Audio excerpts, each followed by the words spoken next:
بسم اللہ الرحمن الرحیم۔ سورہ بقرہ کا رکوع نمبر 29 یعنی 29 اور دوسرے پارے کا رکوع نمبر 13 یہ چل رہا تھا، اور اس رکوع کا لفظی ترجمہ بھی ہو گیا اور اس کی مختصر گرامر بھی ہو گئی ہے، اور اب اس رکوع کی تفسیر بیان ہو رہی تھی۔ تو اس میں جو پہلی آیت تھی الطلاق مرتان، اس آیت کا جو پہلا حصہ ہے اس کی تفسیر بیان کر چکا ہوں۔ دوسرے نمبر پہ جو ہماری تفسیر چل رہی تھی وہ خلا سے متعلق جو آیتیں ہیں ان کی تفسیر چل رہی تھی کہ اللہ نے فرمایا کہ طلاق دینے کے بعد لا یحل لکم ان تأخذوا مما آتیتموہن شیئا، تمہارے لیے حلال نہیں ہے کہ زوجہ کو جو کچھ تم نے دیا ہے اس میں سے کچھ بھی واپس لے لو۔ یعنی مرد نے اگر طلاق دی ہے، عورت کی طرف سے مطالبہ نہیں تھا، تو مرد کے لیے اپنے دیے ہوئے مال میں سے کچھ بھی واپس لینا جائز نہیں ہے۔ یہ بیان یہاں تک چلا تھا۔ ہاں، اللہ نے فرمایا ایک صورت میں مرد کے لیے رقم لینا جائز ہے۔ وہ صورت کیا بیان ہو رہی ہے؟ الا ان یخافا اللہ یقیما حدود اللہ، کہ دونوں کو خوف ہو کہ یہ دونوں اللہ کی حدود پر قائم نہیں رہ سکتے۔ فإن خفتم، پس تمہیں اگر خوف ہے، تمہیں سے مراد کس کو خطاب ہو رہا ہے؟ حکمرانوں کو، عدالتوں کو، یا عدالت کام نہ کرے تو بھی قوم کے جو با اثر لوگ ہیں ان کو خطاب ہو رہا ہے کہ اگر تمہیں خطرہ ہو اللہ یقیما حدود اللہ، کہ یہ دونوں اللہ کی حدود پر قائم نہیں رہ سکتے، فلا جناح علیہما، تو میاں اور بیوی دونوں پہ کوئی حرج نہیں ہے، فی ما، اس رقم کے بارے میں، افتدت بھی، جس رقم دے کر، بھی یعنی جس رقم کے ذریعے عورت فدیہ دے کے اپنی جان چھڑائے، یعنی مرد سے طلاق لے لے۔ اس کو خلع کہا جاتا ہے۔ خلع کا جو عربی میں لفظی معنی ہے نا، کسی چیز کو اتار پھینکنا۔ جیسے سورہ طٰہٰ کے پہلے رکوع میں آپ پڑھیں گے، اللہ تعالیٰ نے حضرت موسیٰ علیہ السلام کو جب کوہ طور پہ بلایا تو حضرت موسیٰ سے فرمایا فاخلع نعلیک، اپنے جوتوں کو اتار دیجئے۔ اخلع، خلع یخلع خلعا، اخلع، اپنے جوتوں کو، نعل چپل کو کہتے ہیں، اپنے دونوں چپلوں کو اتار دیں۔ انک بالوادی المقدس طویٰ، اس لیے کہ آپ ایک مقدس وادی میں ہیں جس کا نام طویٰ ہے، جہاں سے اللہ تعالیٰ ہم کلام ہوئے تھے۔ تو خلع کا معنی کسی چیز کو اتار پھینکنا۔ تو عورت گویا نکاح کی جو قید ہے نا، جو نکاح کے جو اس میں بندھن میں تھی، وہ اتار پھینکتی ہے اور اپنے شوہر سے مطالبہ کرتی ہے کہ مجھے اس نکاح کے بندھن سے نکال دو۔ تو اس میں جو میں تفسیر بیان کر رہا تھا، پہلی بات میں نے یہ بیان کی تھی پچھلے ایپیسوڈ میں کہ خلع ایک ایگریمنٹ ہے۔ بخاری کی حدیث سے بھی پتہ چلتا ہے، بخاری اور مسلم کی، کہ جمیلہ بنت ثابت رضی اللہ تعالی عنہا کو نبی صلی اللہ علیہ وسلم نے بلایا، انہوں نے اپنے شوہر سے ڈیورس کا، طلاق کا مطالبہ کیا کہ مجھے اپنے شوہر نہیں پسند ہیں، میں ان سے علیحدگی چاہتی ہوں۔ تو آپ صلی اللہ علیہ وسلم نے ان کے شوہر کو، حضرت ثابت رضی اللہ تعالیٰ عنہ کو بلایا اور فرمایا کہ باغ لے لو اور ان کو ڈیورس دے دو، یعنی اپنا مال واپس لے لو جو تم نے مہر دیا ہے۔ تو حضرت جمیلہ نے فرمایا کہ اگر ان کو اور زیادہ پیسے چاہیے تو جو انہوں نے مجھے مہر دیا تھا اس سے بھی زیادہ میں واپس کرنے کے لیے تیار ہوں، لیکن مجھے طلاق ہر قیمت پہ چاہیے۔ تو آپ صلی اللہ علیہ وسلم نے یہ پیشکش رکھی تھی ان کے شوہر کے سامنے، حضرت ثابت رضی اللہ تعالیٰ عنہ کے سامنے۔ انہوں نے فرمایا کہ نہیں، مجھے مزید کچھ بھی نہیں چاہیے، مجھے صرف میرا باغ واپس کر دیں جو میں نے مہر کے طور پہ دیا تھا۔ پہلے مہر بھی بڑی بڑی رقمیں ہوا کرتی تھی۔ تو اللہ نے فرمایا کہ اگر دونوں اللہ کی حدود پر قائم نہیں رہ سکتے تو عورت جو فدیہ دیتی ہے اور پھر اپنی جان شوہر سے چھڑا لیتی ہے، اس میں کوئی حرج نہیں ہے۔ تو پہلی بات کیا بیان ہوئی تھی کہ فدیہ ایگریمنٹ ہوتا ہے۔ اس کی میں نے کچھ مثالیں دی تھیں، دلائل دیے تھے کہ جب تک شوہر راضی نہیں ہوگا یہ ایگریمنٹ پورا نہیں ہوگا، یعنی شوہر اس پر ایگری ہوتا ہے کہ پیسے دو، میں آپ کی جان چھوڑ دیتا ہوں، تو اس میں طلاق کا لفظ زبان سے کہنا ضروری نہیں ہے شوہر کے لیے۔ اگر وہ پیسے لے کے ڈیورس کا لفظ استعمال کرتا ہے تو بھی ٹھیک ہے، اور اگر وہ خلع کا لفظ استعمال کرتا ہے تو بھی ٹھیک ہے۔ اچھا، جب بھی خلع ہوگا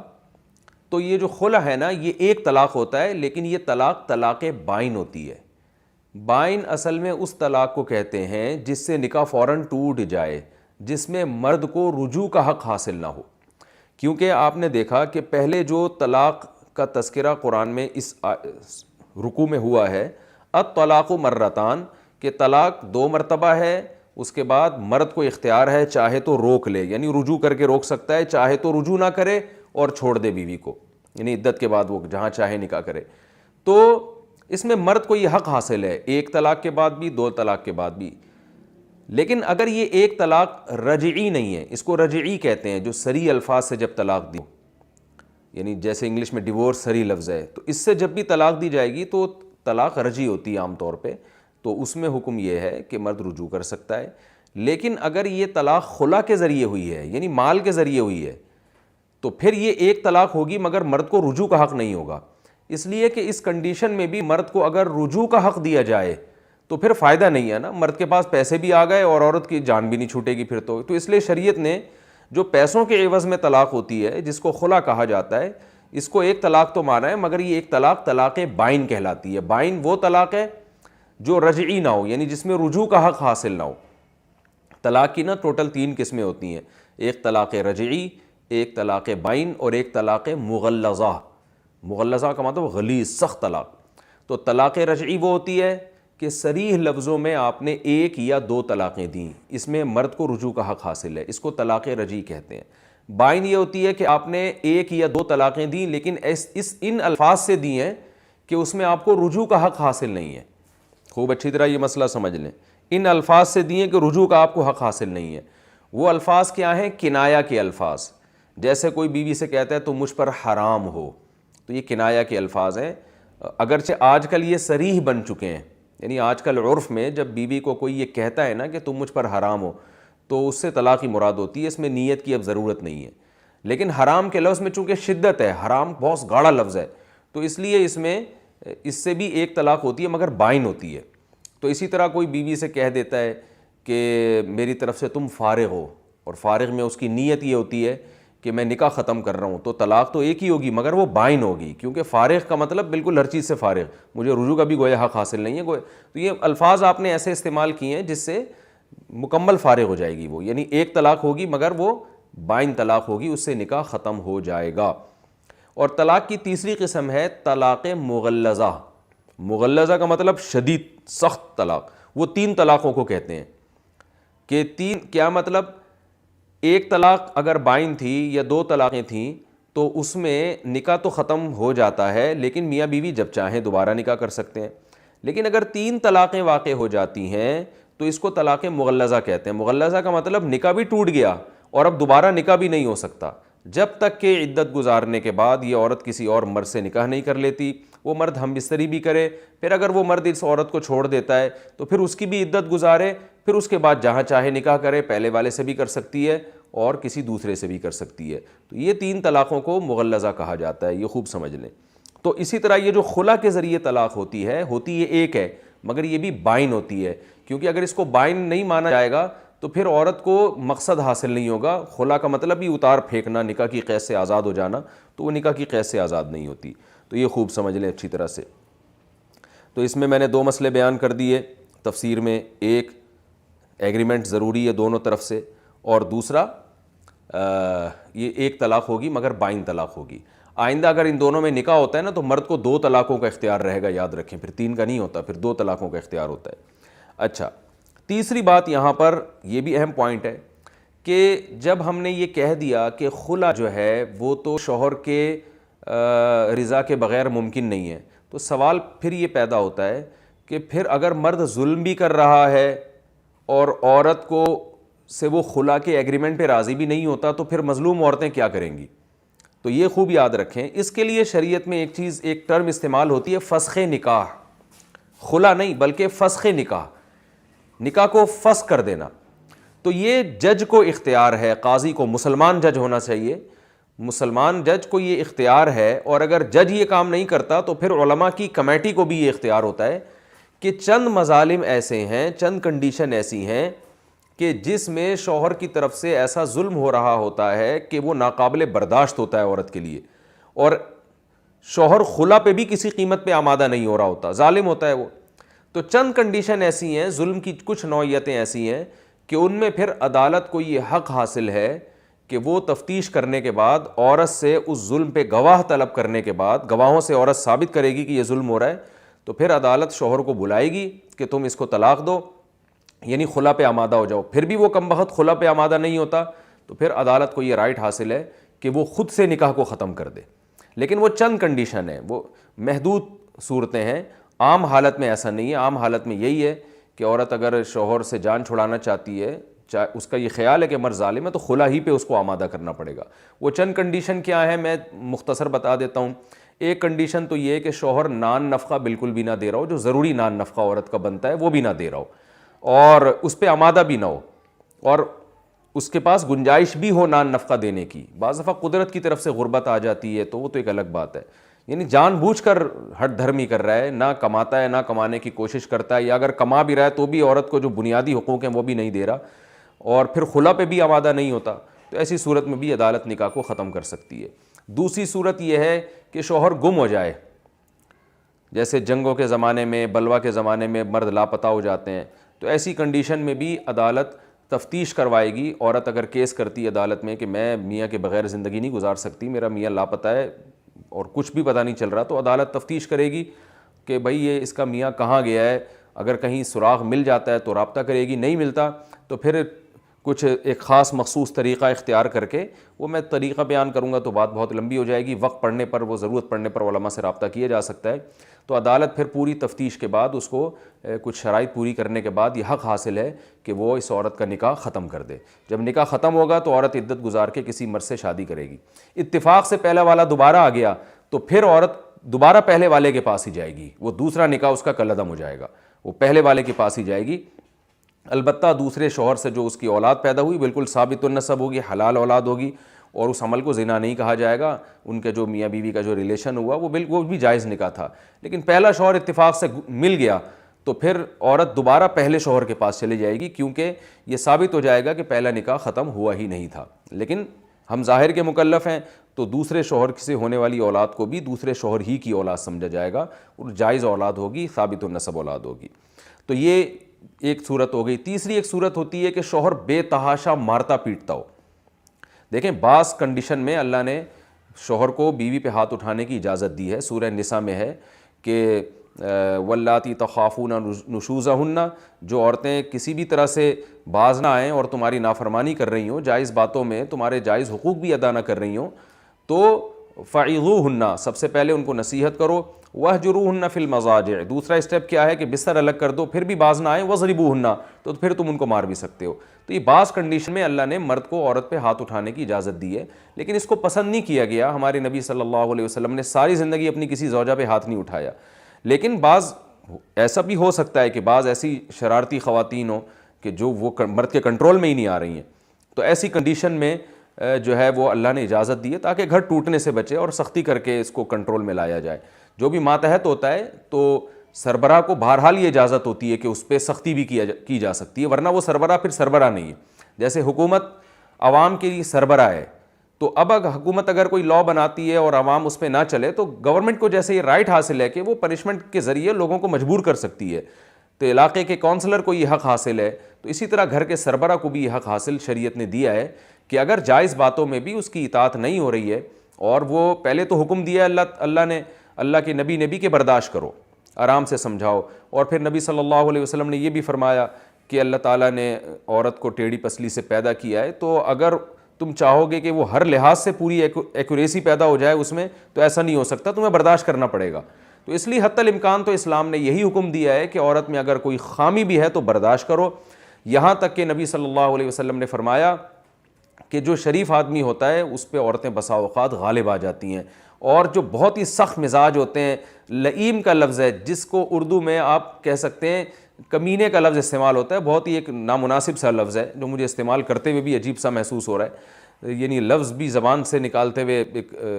اچھا نہیں لگ رہا۔ تو آپ صلی اللہ علیہ وسلم نے فرمایا ایسے آدمی پر جو ہے نا، ایسا آدمی اپنی زوجہ پہ غالب آتا ہے، یعنی جو ہر وقت سختی کرتا رہے اور اس میں اخلاق بالکل بھی نہ ہو۔ تو آپ نے فرمایا کہ میں یہ چاہتا ہوں کہ میں کریم بنوں، عزت دار بنوں، اور میں مغلوب ہو جاؤں، یہ مجھے زیادہ محبوب ہے بنسبت اس کے کہ میں ایسا قابل ملامت بنوں کہ سختی کر کر کے اپنے گھر والوں پہ غالب آ جاؤں۔ تو یہ نبی کے اخلاق ہیں، آپ صلی اللہ علیہ وسلم نے اصل ترغیب یہی دی ہے کہ عورت پہ سختی نہ کی جائے، اس کی خامیوں کو برداشت کیا جائے۔ لیکن ظاہر ہے آپ کو پتہ ہے کہ ہر چیز کی برداشت کی ایک لمٹ ہوتی ہے، کچھ چیزیں آپ کی کنٹرول سے باہر نکلنا شروع ہو جاتی ہیں، تو ایسے صورت میں بجائے اس کے کہ مرد طلاق دے کے گھر توڑے، اسلام نے اجازت دی ہے کہ ایسی کنڈیشن میں تمہیں ہاتھ اٹھانے کی اجازت دی جاتی ہے۔ یہ صاف سورہ نساء کی آیتیں، اس پر میرا پورا ایک تفصیلی بیان بھی موجود ہے، اس پر اعتراضات ہوتے ہیں، ان اعتراضات کے کیا جوابات ہیں، اور جو لبرل لوگ اس اسلام کے اس حکم پر اعتراضات کرتے ہیں اس کے بہت ڈیٹیل سے تفصیل سے جوابات میرے بیانات میں آپ کو مل جائیں گے، آپ سرچ کریں گے تو اس پہ بھی اعتراض ہوتا ہے کہ پھر عورت کو ہاتھ اٹھانے کی اجازت کیوں نہیں ہے، مرد اگر سیدھا نہیں ہے، وہ غلط چل رہا ہے تو عورت کو بھی اجازت ہونی چاہیے۔ ان تمام کے اعتراضات کے میں نے جوابات اپنے اس کلپ میں دیے ہیں، تو میں ابھی اس کی ڈیٹیل میں نہیں جاؤں گا، اور یہ ہماری تفسیر کا لیکچر ہم کوشش کرتے ہیں ٹو دا پوائنٹ رہے، اس رکوع سے میں ہٹوں نہیں جو یعنی رکوع چل رہا ہے ہمارا۔ تو اس کنڈیشن میں بھی کہ اگر بے تحاشا مارتا پیٹتا ہے، جانوروں کی طرح کوٹتا ہے، جانوروں کی طرح پیٹتا ہے، تو یعنی اس کو بالکل یہ غلام بنا کے رکھا ہوا ہے، تو ایسی کنڈیشن میں بھی اگر عورت ثابت کر دیتی ہے اور مرد اپنی روش سے باز نہیں آتا تو عدالت کو یہ رائٹ حاصل ہے، حق حاصل ہے کہ وہ نکاح ختم کر دے۔ چوتھی کنڈیشن ہے نامرد ہونا۔ اگر کوئی مرد بالکل ہی نامرد ہے، اس میں وہ ڈیزائرز ہی نہیں ہے یا وہ بالکل انٹرکورس کے قابل ہی نہیں ہے، تو پھر ایسی کنڈیشن میں بھی عدالت شوہر کو 1 سال علاج کی مہلت دے گی۔ اگر وہ علاج نہیں ہو پاتا تو عدالت کو یہ رائٹ حاصل ہے، سب سے پہلے تو عدالت شوہر کو خلا پہ آمادہ کرے گی کہ خلا دو اس کو۔ اگر وہ نہیں دیتا خلا اور اس پہ ایگری نہیں ہوتا تو پھر عورت یعنی عدالت کو یہ رائٹ ہے کہ وہ اس عورت کے نکاح کو ختم کر دے۔ تو جب بھی یہ 4 کنڈیشن ہیں، اس کے علاوہ بہت محدود کنڈیشن ہے، اس کی نوبت نہیں آتی عام طور پہ، تو یہ 4 کنڈیشن ہے۔ اس کے علاوہ یاد رکھیں کسی کنڈیشن میں عدالت کو یہ حق حاصل نہیں ہے کہ وہ نکاح ختم کر دے، بلکہ شوہر کو خلا ہی پر آمادہ کرنا پڑے گا۔ جب تک شوہر راضی نہیں ہوگا خلا نہیں ہو سکتا اس صورت میں۔ تو یہ جو ہماری عدالتوں میں جو خلا کا لفظ ہے نا، یہ تو عدالت یک طرفہ فیصلہ کر رہی ہوتی ہے، تو اس میں مفتیان کرام یہ کہتے ہیں کہ اگر یک طرفہ عدالت نے فیصلہ کیا، اس میں خلا کی نہیں فسخ نکاح کی شرطیں اگر پائی جاتی ہیں تو پھر مفتیان کرام اس خلا کو معتبر مان لیتے ہیں۔ کہتے ہیں عدالت نے لفظ خلا کا استعمال کیا ہے لیکن کام فسخ نکاح والا کیا ہے، تو الفاظ میں کچھ نہیں رکھا، تو علماء اس کو فسخ نکاح کہہ کے اس عدالت کے فیصلے کو صحیح مانتے ہیں۔ لیکن وہ 100 کیسز میں سے 1 کیس ایسا ہوتا ہے عدالت کا جس پہ فسخ نکاح کی شرطیں پوری اتر رہی ہوتی ہیں اور مفتیان کرام فتویٰ دے دیتے ہیں کہ یہ عدالت کا خلا معتبر ہے، یعنی خلا سے مراد لفظ خلا ہے لیکن ہے یہ فسخ نکاح۔ لیکن 99% جو عدالتوں میں آج کل ہمارے پاکستان کی عدالتوں میں کیسز ہو رہے ہیں خلا کے، تو یاد رکھیں وہ غلط ہوتے ہیں، کیونکہ خلا ایگریمنٹ ہے، اس پہ پوری امت کا اجماع ہے، جب تک مرد نہیں راضی ہوگا خلا نہیں مل سکتا۔ ہاں مرد عام طور پہ راضی ہو جاتا ہے، یہ جو لوگ کہتے ہیں کہ جب خلا کا مطالبہ کرے گی عورت تو شوہر راضی نہیں ہوگا،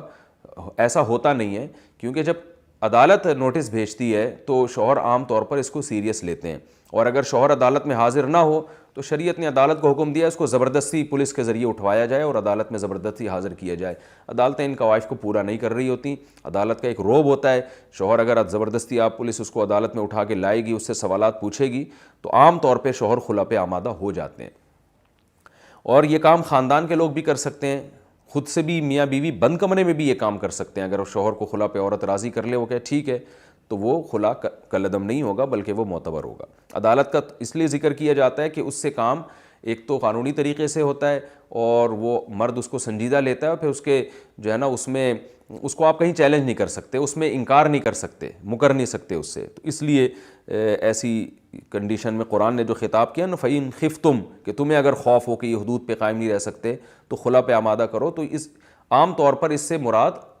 حکومت ہوتی ہے، یعنی حکومت یا حکومت کی طرف سے نامزد ادارے۔ تو یہ خلا کے بارے میں میں نے کچھ آپ کو احکام بیان کیے ہیں، اور یہ بھی یاد رکھیں کہ ایک کنڈیشن یہ بھی ہے کہ اگر مرد یعنی عدالتیں اپنا کام نہیں کر رہی جیسے کہ آج کل نہیں کر رہی ہوتی، اور ہمیں یہ پتہ چل جاتا ہے کہ مرد بے انتہا ظالم ہے اور عورت گواہوں سے ثابت نہیں کر سکتی اس کا ظلم، یا اور کوئی اور کنڈیشن ایسی ہو گئی ہے کہ نہ عدالت سے عورت کو انصاف مل رہا ہے اور نہ مرد خلا پہ آمادہ ہو رہا ہے، اور واقعی ظلم اس نوعیت کا ہو رہا ہے کہ عورت کے لیے اس کو برداشت کرنا ناممکن ہے، تو پھر حنفیہ کے ہاں ایک اور راستہ بھی ہے جبری طلاق کا،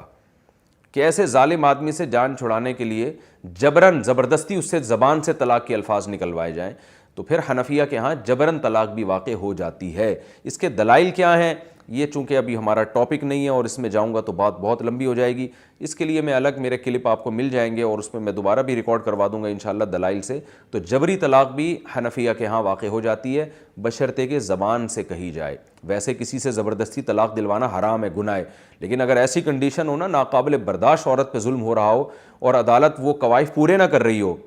اس لیے مفتیان کرام عدالت کے فیصلے کو بھی کالعدم مان رہے ہوں، تو پھر ایک راستہ جبری طلاق کا بھی ہے، لیکن اس میں بہت اللہ کا خوف کو سامنے رکھنا چاہیے کہ ایسا نہ ہو کسی آدمی ظلم نہ کر رہا ہو اور خام خواہ میں اس کی بیوی پہ زبردستی آپ اس زبان سے اس کو طلاق دلوائیں، تو یہ بہت بڑا جرم ہوگا۔ تو لیکن اگر واقعی ثابت ہو جاتا ہے کہ یہ بڑا ہی نالائق آدمی ہے اور واقعی بہت زیادہ ظلم کر رہا ہے اپنی زوجہ کے اوپر، تو پھر جبری طلاق کا بھی ایک راستہ ہے کہ مرد سے زبردستی جو ہے نا وہ زبان سے طلاق کے الفاظ نکلوائے جائیں۔ یہ خوب سمجھ لیں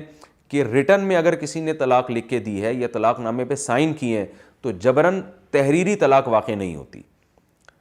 چاہے ذرا سا بھی دباؤ ہو، نفسیاتی دباؤ میں بھی ڈال کر اگر آپ نے ریٹن طلاق دی ہے نا تو وہ بھی واقع نہیں ہوتی۔ یہ خوب اچھی طرح سمجھ لیں، کیونکہ تحریر زبان کی عکاسی کرتی ہے، جب ہی عکاسی کرتی ہے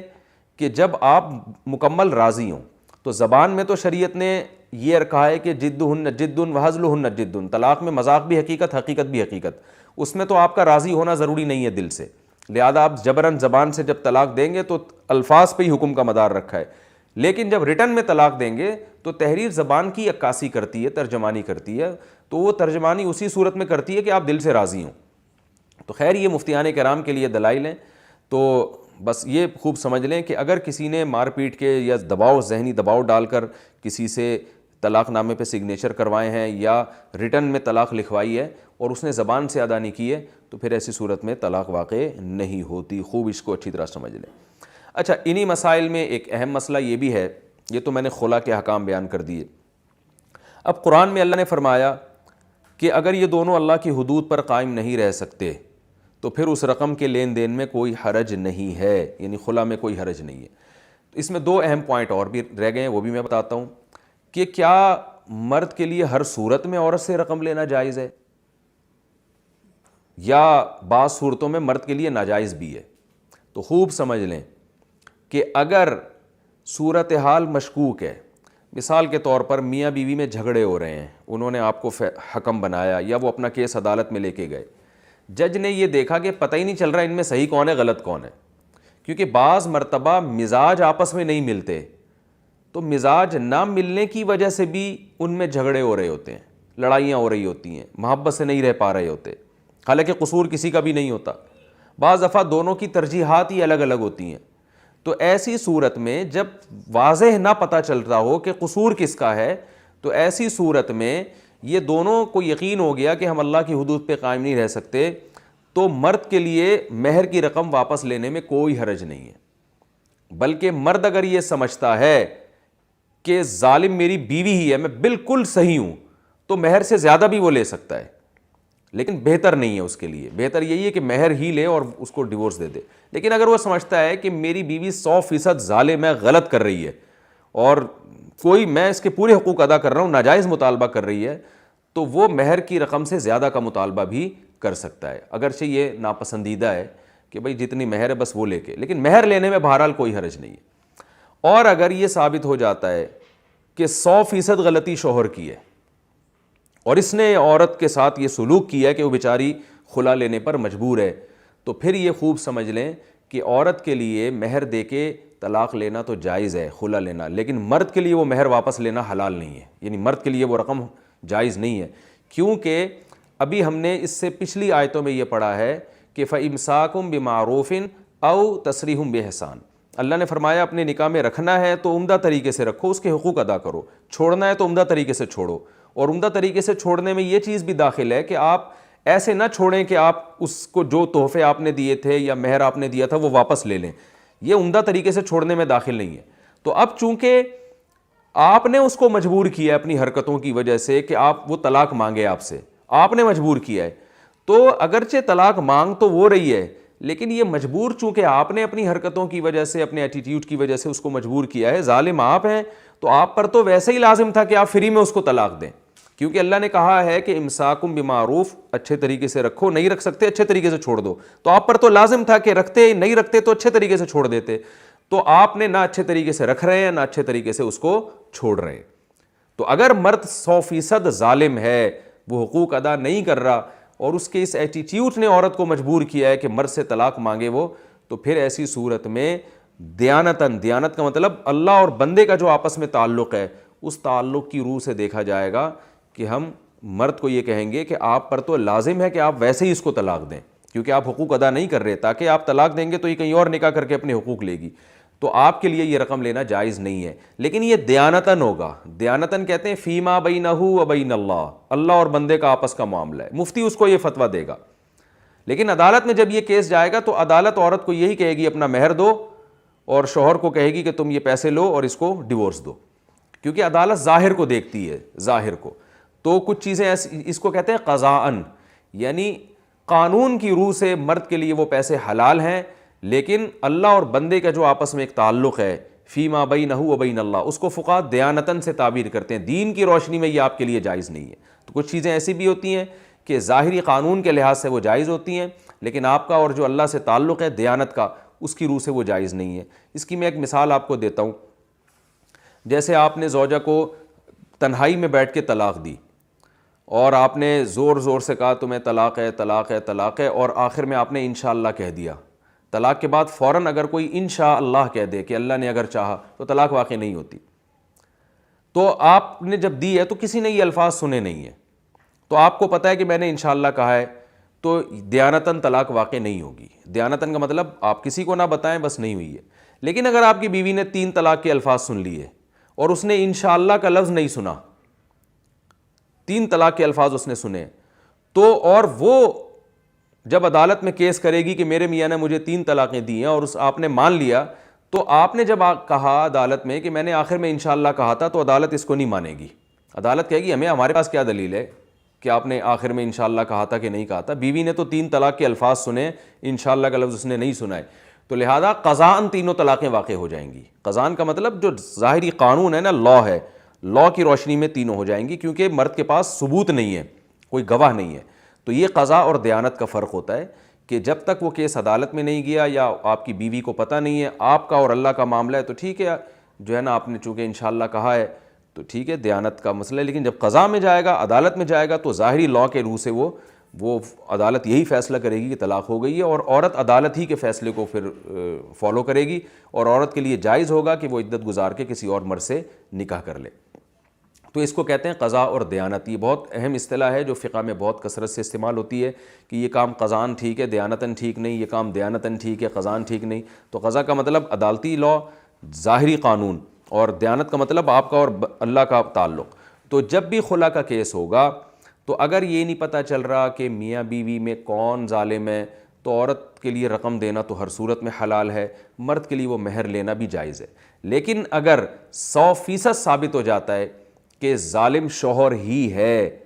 تو قضاءً تو مرد کے لیے جائز ہے کہ وہ مہر واپس لے لے، لیکن دیانتاً جائز نہیں ہے۔ قیامت کے دن اس کو اس پیسوں کا حساب دینا پڑے گا کہ جب تم اپنی بیوی کے حقوق ادا نہیں کر رہے تھے، تو تمہیں تو اس کے طلاق کے مطالبے پر ویسے ہی طلاق دینا تم پر واجب تھا فری میں، تم نے پیسے اس سے کیوں لیے؟ تو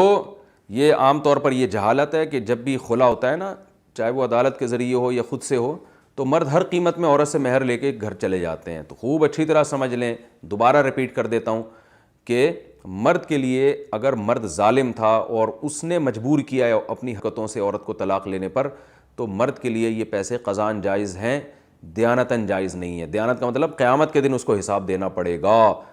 کہ کیوں لیے، کیونکہ مرد پر تو واجب تھا کہ جب آپ نے اپنے رویے سے ایسا سلوک کیا ہے کہ اس کو طلاق پر مجبور کیا ہے، تو آپ دیں، اس کو فری میں طلاق دیں، آپ اس کے مطالبے پر، یعنی کہ آپ اس سے پیسے نہیں لے سکتے۔ لیکن بہرحال عدالتی یعنی قانون کی روح سے، قضاء کی روح سے، ظاہری قانون کی روح سے یہی کہا جائے گا کہ عورت کو کہا جائے گا کہ آپ اس کو مہر واپس کریں۔ اب یہ جو حضرت جمیلہ بنت ثابت انصاری رضی اللہ تعالی عنہ کا جو خلا کا کیس ہوا تھا، حضرت ثابت رضی اللہ تعالی عنہ شکل و صورت میں اچھے نہیں تھے۔ حضرت جمیلہ نے نبی سے فرمایا، بخاری کی حدیث ہے کہ میں بہت زیادہ خوبصورت ہوں، میری شادی ہوئی ہے جن صحابی سے، ان کے اخلاق پر مجھے کوئی اعتراض نہیں ہے، لیکن وہ صورت کے لحاظ سے سیاہ بھی ہیں، چھوٹا قد بھی ہے ان کا، میں نہیں رہ سکتی، میرے لیے ناممکن ہے رہنا، یعنی حدود اللہ پر قائم نہیں رہ سکتی میں، شوہر کی ناشکری ہوگی مجھ سے۔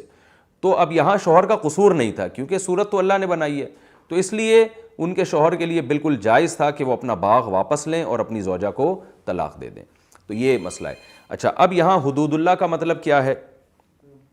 کہ اللہ نے فرمایا کہ عورت خلا مانگ سکتی ہے اپنے شوہر سے، اور شوہر یعنی خلا کا مطالبہ عورت کر سکتی ہے، شرط یہ ہے کہ دونوں حدود اللہ پہ قائم نہ رہ سکیں۔ تو خوب سمجھ لیں، اصل مسئلہ یہ ہے کہ عورت کے لیے بلا کسی شرعی عذر کے اپنے شوہر سے طلاق مانگنا ناجائز اور حرام ہے۔ صحیح حدیث ہے اس بارے میں، آپ صلی اللہ علیہ وسلم نے فرمایا کہ ایسی عورتیں جنت کی خوشبو بھی نہیں سونگیں گی جو اپنے میاں سے بلا وجہ طلاق مانگتی ہیں۔ ہاں کسی وجہ سے کوئی ریزن ہو تو اس میں طلاق مانگنا جائز ہے۔ وہ ریزن بعض دفعہ تو شوہر کا ظلم ہوتا ہے کہ ظالم میاں ہے، حقوق نہیں ادا، جو بیسک حقوق ہیں وہ بھی ادا نہیں کر رہا۔ دیکھیں 100% تو صحیح دنیا میں کوئی بھی نہیں ہوتا، عورت بھی نہیں ہوتی، مرد بھی نہیں ہوتا، تو کمپرومائز تو کرنا پڑتا ہے، لیکن ناقابل برداشت بالکل ہی وقت نہیں دے رہا وہ، اور جو آپ کا بنیادی نان نفقہ ہے وہ بھی نہیں دے رہا وہ، یا عورت کا جو ایک ڈیزائرز اللہ نے عورت کے اندر رکھی ہیں وہ بھی پوری نہیں کر رہا، یعنی اس سے جو ایک اس کا شرعی حق ہے ازدواجی تعلق وہ بھی نہیں کرتا، مہینوں گزر جاتے ہیں۔ تو ایسی کنڈیشن میں عورت اگر اپنے میاں سے خلا کا مطالبہ کرتی ہے تو گنہگار نہیں ہوگی، کیونکہ باقاعدہ شوہر بیوی کے واجب حقوق بھی ادا نہیں کر رہا۔ تو ایک تو یہ، بعض کنڈیشن ایسی ہوتی ہیں کہ شوہر بے قصور ہے، یعنی ظالم نہیں ہے، لیکن اس کے اندر کوئی ایسا فالٹ ہے، کوئی ایسا عیب ہے، جسمانی عیب ایسا پیدا ہو گیا، یا کوئی اور اس کی اخلاقی کوئی ایسی عادت ہے جو عورت کو واقعی ناپسند ہے۔ ایسا نہ ہو کہ وہ بلا وجہ، جیسے آج کل جو خلا کے بہت سے کیسز آ رہے ہیں نا، اس میں تو یہ کہ وہ ذرا زیادہ ہینڈسم ہے پڑوسی، تو اس پہ عاشق ہو گئیں، دفتر میں کوئی باس پسند آ گیا، اس کے پاس کروڑوں روپے کا مالک ہے، میاں کی تنخواہ 20,000 ہے، دفتر میں جو آپ جاب کر رہی ہیں باس جو ہے وہ ظاہر ہے وہ کروڑوں روپے میں کھیلتا ہے، تو اس بیس پر اب آپ کو بہت زیادہ اچھا لگ رہا ہے، تو یہ ناجائز بیسز ہے، ان بیس پہ آپ اپنے میاں سے طلاق نہیں لے سکتی، مطالبہ بھی نہیں کر سکتی۔ لیکن بعض دفعہ کوئی واقعی ریزن ہوتی ہے، یعنی ایک سلیم الطبع عورت نہیں رہ سکتی۔ ایک دفعہ میرے پاس، میں مثالیں اس لیے دے رہا ہوں تاکہ بات سمجھ میں آئے، ایک خاتون کا فون آیا کہ میرے میاں گندے رہتے ہیں، میلے کچیلے رہتے ہیں، وہ نہاتے نہیں ہیں، وہ ان کے جسم سے بدبو آتی ہے، سگریٹ پیتے ہیں اور اس ٹائپ کے نشہ کرتے ہیں، اور یہ خاتون تھی بہت ہی نفیس خاندان کی۔ تو وہ واقعی جو ان کے میاں کے میں نے حالات سنے، تو ایک صاف ستھری خاتون جو ہے یا کسی ایسے سلیقے والے گھر سے جب جائے گی ایسے پھوڑ شوہر کے ساتھ، تو واقعی گزارا نہیں ہو سکتا۔ تو یعنی جو ان کی بہت زیادہ ڈیفرنٹ تھا کہ شوہر کی جو حرکتیں تھیں، جو گندگی تھی، جس کی جو انہوں نے حرکت، غسل جنابت نہیں کرتا تھا وہ، تو آپ اندازہ لگائیں کہ کیسے یعنی ایک پاکیزہ عورت ایسے میلے کچیلے آدمی کے ساتھ گزارا کر سکتی ہے، جسم میں بدبو، منہ میں بدبو، تو یعنی واقعی کوئی عیب ہو اس کے اندر۔ تو اب وہ تو بیچارہ کہیں ایسے خاندان میں ہوگا جہاں صفائی ستھرائی نہیں ہوتی، لیکن یہ کہ بعض دفعہ کوئی جسمانی عیب ہوتا ہے، جیسے جمیلہ بنت ثابت انصاری نبی صلی اللہ علیہ وسلم کے پاس آئیں کہ بی من الجمال ما ترى، یا رسول اللہ میں بہت زیادہ حسین عورت ہوں اور میں نے شوہر بغیر دیکھے شادی کر لی ہے، تو میرے شوہر تو قد میں بھی چھوٹے ہیں، رنگ بھی بہت زیادہ سیاہ ہے، نہیں گزارا ہو سکتا۔ تو اب یہ بھی ایک انسان کی نیچر ہے کہ انتہائی خوبصورت عورت کی شادی اگر اس طرح کسی سے ہو جائے تو اس کے لیے گزارا کرنا مشکل ہوتا ہے۔ تو شروع میں ہی آ گئیں، یہ نہیں کہ 6 سال 8 سال گزار لیے اب آ رہی ہیں، تو شروع میں ہی بتا دیا بھائی نہیں ہو سکتا۔ تو واقعی اگر ایسا ہوتا ہے، کوئی شروع میں ہی عورت مطالبہ کر لیتی ہے، بغیر دیکھے شادی ہوئی تھی، تو یہ مطالبہ بھی جائز مطالبہ کہلائے گا، کیونکہ واقعی میچنگ کی شادی نہیں ہوئی ہے، اب ایک غلطی ہو گئی ہے، اب اس غلطی کو بجائے آگے چلانے کے تو فوراً اسی وقت اس میں علیحدگی کی صورت اختیار کر لینا یہ بالکل جائز ہے۔ تو میں نے بتایا شوہر میں جو عیب ہو سکتا ہے وہ جسمانی عیب بھی ہو سکتا ہے، اخلاقی عیب بھی ہو سکتا ہے، اور وہ ظالم بھی ہو سکتا ہے۔ تو تینوں صورتوں میں عورت کو خلا کی اجازت دی گئی ہے۔ ایک اور حکم ہے جو یہاں نہیں لیکن وہ قرآن میں دوسرے مقام پر آئے گا، لیکن اسی مناسبت سے میں بیان کر دیتا ہوں۔ اللہ تعالیٰ نے سورہ نساء میں یہ بھی فرمایا وَإِنِ امْرَأَةٌ خَافَتْ مِنْ بَعْلِهَا نُشُوزًا أَوْ إِعْرَاضًا فَلَا جُنَاحَ عَلَيْهِمَا أَن يُصْلِحَا بَيْنَهُمَا صُلْحًا۔ عورت کے لیے یہ بھی جائز ہے کہ شوہر اگر ظالم ہے یا اس میں کوئی عیب ہے تو خلا سے بھی پہلے کی ایک چیز ہے کہ وہ کوئی درمیانی راستہ اختیار کر لے۔ مثال کے طور پر بعض عورتیں نہیں چاہتی کہ ہمیں طلاق ہو، شوہر کا نام لگا ہوا ہے ہمارے ساتھ، بس یہ نام چپکا رہے ہمارے ساتھ، ہم ڈیورس نہیں لینا چاہتی، تو اللہ نے فرمایا کہ پھر کچھ درمیانی راستہ بھی اختیار کیا جا سکتا ہے کہ عورت کہہ دے بھائی میں آپ کے ساتھ گزارا کر رہی ہوں، لیکن یہ کہ آپ رات میرے ساتھ نہ گزارا کریں، آپ ذرا جیسے وہ میلے کچیلے ٹائپ کے جو میاں تھے تو بھائی آپ ادھر ہی اسی کمرے میں سویا کریں، اگر ایسے ہیں تو میں آپ کے ساتھ رہوں گی ورنہ مجھے خلا چاہیے۔ تو یہ مطالبہ مرد بھی کر سکتے، یعنی کمپرومائز بھی کیا جا سکتا ہے، کچھ لے دے کی پالیسی پر بھی عمل کیا جا سکتا ہے، کچھ حقوق چھوڑ دیں کچھ لے لیں۔ تو میاں بیوی میں طلاق تو ایک انتہائی درجے کی چیز ہے، درمیانی راستہ بھی کوئی بھی اختیار کیا جا سکتا ہے، حقوق بڑھا کر یا حقوق کم کروا کر. یہ کام شوہر بھی کر سکتا ہے, بیوی بھی کر سکتی ہے کہ بھئی درمیانی کوئی راستہ اختیار کر لو تاکہ یہ نکاح کا بندھن بھی نہ ٹوٹے اور جو اسٹریس ہو رہی ہے دونوں کو ایک دوسرے کی وجہ سے وہ بھی ختم ہو جائے. تو یہ بھی جائز ہے. تو یہ جو میں نے بتایا کہ اللہ نے فرمایا کہ حدود اللہ پر اگر قائم نہیں رہ سکتے تو خلا کا راستہ اختیار کیا جا سکتا ہے. تو حدود اللہ کا مطلب آپ کی سمجھ میں آ گیا ہوگا کہ یا تو مرد بہت زیادہ ظالم ہے, یا ظالم تو نہیں ہے لیکن کوئی ایسا عیب ہے کہ عورت کے لیے اس کے ساتھ گزارا ناممکن ہو گیا ہے, اور اس کی وجہ سے اب جو شادی کا جو بنیادی مقصد تھا, سکون, اطمینان, وہ برباد ہو گیا ہے. لڑائیاں ہو رہی ہیں, جھگڑے ہو رہے ہیں, یا مزاج آپس میں نہیں ملتے. تو مزاج بھی بعض دفعہ ہوتے ہیں نہیں مل رہے ہوتے, تو نتیجہ کیا نکل رہا ہے کہ لڑائیاں ہو رہی ہیں, جھگڑے ہو رہے ہیں. تو اس کو اللہ نے حدود اللہ سے تعبیر کیا ہے. تو یہ تو خلا کے احکام تھے, یہ بھی الحمدللہ موضوع ہمارا مکمل ہوا. اگلے ایپیسوڈ میں انشاءاللہ اس رکوع کے آگے جو آیتیں ہیں انشاءاللہ اس کی تفسیر بیان کروں گا. اللہ تعالیٰ سمجھنے کی, عمل کی توفیق عطا فرمائے.